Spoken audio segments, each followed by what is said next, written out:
लालची देवरानी moral story. एक समय की बात है, एक गांव में एक कुशल परिवार रहता था। उस परिवार में सुधा जी नाम की एक वृद्ध महिला रहती थी। सुधा जी की दो बेटी और बहुएं थी जो उनके साथ ही रहती थी। बड़े बेटे अशोक की पत्नी नम्रता संस्कारी और सर्वगुण स्वपन थी। वही छोटे बेटे की पत्नी अनाया चालाक और बहुत तेज तेज दरार थी। एक बार की बात है, सुधा जी और नम्रता मिलकर बहुत सारे लड्डू बनाकर रसोई में रख देते हैं। सुधा जी ने कहा, बहू मैं मिश्रा जी के वहाँ कुछ काम से जा रही हूँ, तुम लड्डू को थोड़ी देर बाद डब्बे में रख देना। ये बोलकर सुधा जी बाहर चली जाती है। नम्रता अपने बेटे की आवाज सुनकर उसे देखने चली जाती है। तभी अनाया रसोई में आती है। शुद्ध देशी घी के लड्डू देख उसके मुंह में पानी आ जाता है और एक लड्डू खा लेती है।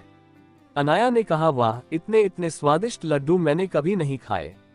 एक काम करती हूँ, सारे लड्डू डिब्बे में रख लेती हूँ और एक प्लेट में ही छोड़ दूंगी, जिससे किसी को मुझ पर शक भी नहीं होगा और मैं आराम से खा पाऊंगी। वह लड्डू की प्लेट उठाकर एक डिब्बे में भरकर चुपके से अपने कमरे में ले जाती है और प्लेट में एक लड्डू वही छोड़ देती है। अपने कमरे में जाकर अनाया पेट भर लड्डू खाती है। पेट भर जाने पर वह लड्डू के डिब्बे को छुपा देती है। नम्रता अपने बेटे कार्तिक को सुला रही थी, तभी सुधा जी घर आ जाती है। सुधा जी ने कहा, नम्रता, अरे ओ नम्रता। नम्रता सास की आवाज सुनकर भागी हुई आती है। नम्रता ने कहा, जी माँ जी, बुलाया आपने? सुधा जी ने कहा, बेटा जरा चाय बना देना और हाँ, लड्डू भी ले आना, एक दो खा लूंगी। नम्रता रसोई में जाती है और लड्डू का खाली प्लेट देखकर चौंक जाती है। नम्रता ने कहा, लड्डू कहाँ गए? मैंने तो डिब्बे में भी नहीं रखे, प्लेट में तो एक ही लड्डू है, अभी माँ को बताती हूँ। नम्रता सुधा जी को जाकर बात बता देती है। नम्रता ने कहा, माँ जी, लड्डू रसोई में नहीं है, मैंने वही रखे थे पर अब नहीं है। सुधा जी ने कहा, क्या लड्डू तो तेरे सामने ही बनाए थे, फिर कहाँ गए?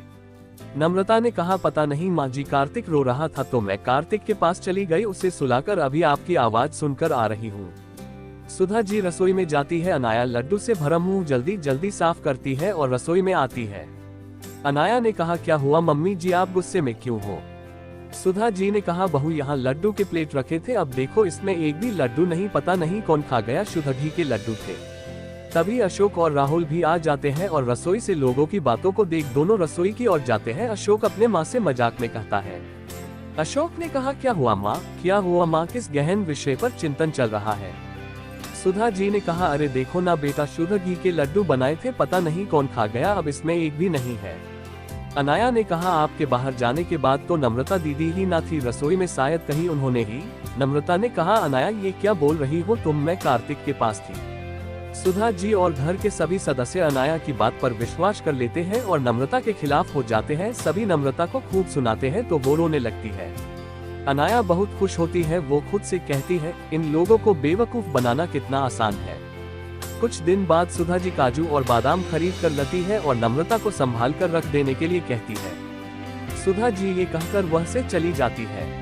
नम्रता काजू और बादाम के डब्बे को अलमारी में रख देती है। अनाया काजू बादाम का डिब्बा देख लेती है और रोज मुट्ठी भर करके खूब काजू बादाम खाती है और इसी तरह एक ही हफ्ते में काजू बादाम खत्म हो जाते हैं।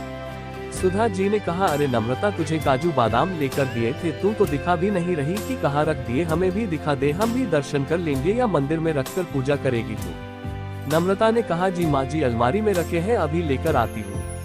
ये बोलकर नम्रता रसोई में जाती है और काजू बादाम का डिब्बा निकालती है, पर डिब्बे में तो काजू बादाम ना के बराबर थे। ये देखकर नम्रता चौंक जाती है और रोने लगती है। नम्रता की रोने की आवाज सुनकर सुधा जी और घर के सारे सदस्य रसोई में आते हैं। नम्रता को रोता देख सुधा जी बोलती है। सुधा जी ने कहा, अरे क्या हुआ, रो क्यों रही हो? नम्रता ने कहा, माँ जी, काजू बादाम यही रखे थे, पता नहीं कहाँ गए। सुधा जी ने कहा, क्या 4 दिन पहले ही तो लाई थी काजू बादाम का डिब्बा और खत्म भी हो गया।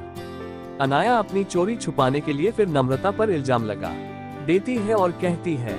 अनाया ने कहा, नम्रता जी, खाने का मन था तो खाए, लेकिन ऐसे चोरी करना ठीक नहीं है दीदी। सुधा जी ने कहा, पता नहीं इस घर में क्या हो रहा है, खाने की भी चोरी। अरे बहू, थोड़ा बहुत दूसरों को भी चखा दिया करो, इस घर में और भी लोग रहते हैं। ये बोलकर सभी चले जाते हैं और नम्रता रोने लगती है। कुछ दिन बाद अनाया की दोस्त रिया का फोन आता है। रिया ने कहा, हेलो अनाया, कैसी हो?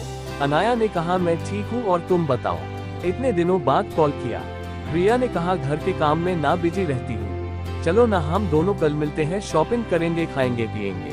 अनाया ने कहा, अच्छा ठीक है, कल मिलते हैं, वैसे भी शादी को 2 महीने हो गए, कहीं घूमने भी नहीं गई मैं, राहुल को तो टाइम भी नहीं मिलता। रिया ने कहा ठीक है ना, तो कल मिलते हैं, तू तैयार रहना। अनाया खुद से कहती है मैंने रिया को हाँ तो बोल दिया, पर पैसे कहाँ से लाऊंगी, बाहर जाने का मतलब पैसों का खर्च होना। अब अनाया पैसों की जुगाड़ में लगी है। वो सुधा जी के कमरे से गुजरती है, तभी अशोक सुधा जी को 10,000 रुपए रखने के लिए देता है। अब रात होते ही अनाया सुधा जी के कमरे में जाती है और 10,000 की गड्डी चुरा लेती है। सुबह होते ही अशोक 10,000 सुधा जी से मांगता है। अशोक ने कहा माँ वो 10,000 दिए थे ना, वो देना दोस्त को वापस करने हैं, वह लेने के लिए आ रहा है। सुधा जी कमरे में पैसा लेने जाती है। जैसे ही अलमारी खुलती है तो पैसे कहीं नहीं मिलते। सुधा जी चिल्लाती है।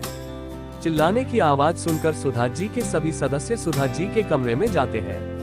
अशोक ने कहा क्या हुआ माँ, अब चिल्ला क्यों रही हो और इतनी घबराई हुई क्यों हो? सुधा जी ने कहा मैंने यही 10,000 रखे थे, अब नहीं है, पता नहीं कहाँ चले गए।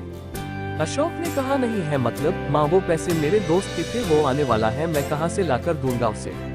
सुधा जी ने कहा कहीं ये काम बाहर के किसी आदमी का तो नहीं, लेकिन हमारे घर में कोई आता भी तो नहीं। अशोक ने कहा हाँ माँ आप सही कह रही है, अब मैं पुलिस को ही बुलाता हूँ।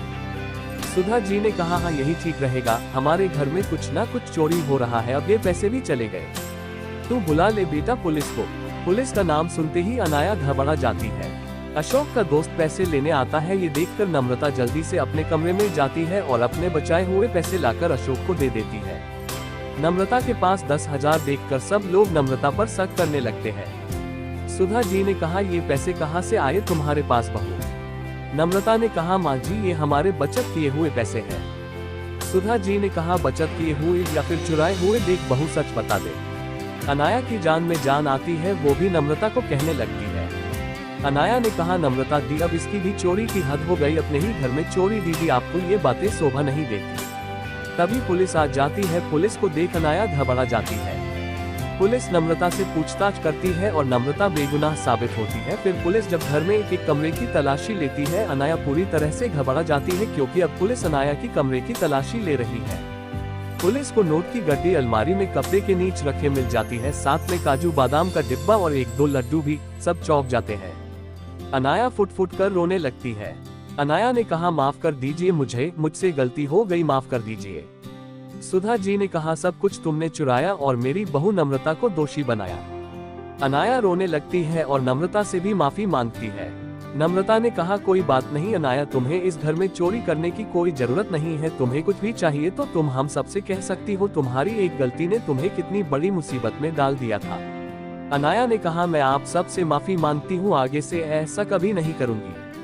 नम्रता अनाया को गले लगा लेती है और सुधा जी नम्रता से माफी मांगती है और नम्रता सबको माफ कर देती है और अब से सब खुशी खुशी जिंदगी जीते हैं। उम्मीद करते हैं कि लालची देवरानी स्टोरी आपको जरूर पसंद आई होगी। ऐसी ही और स्टोरी के लिए और टाइप हिंदी कहानियों को सब्सक्राइब करें।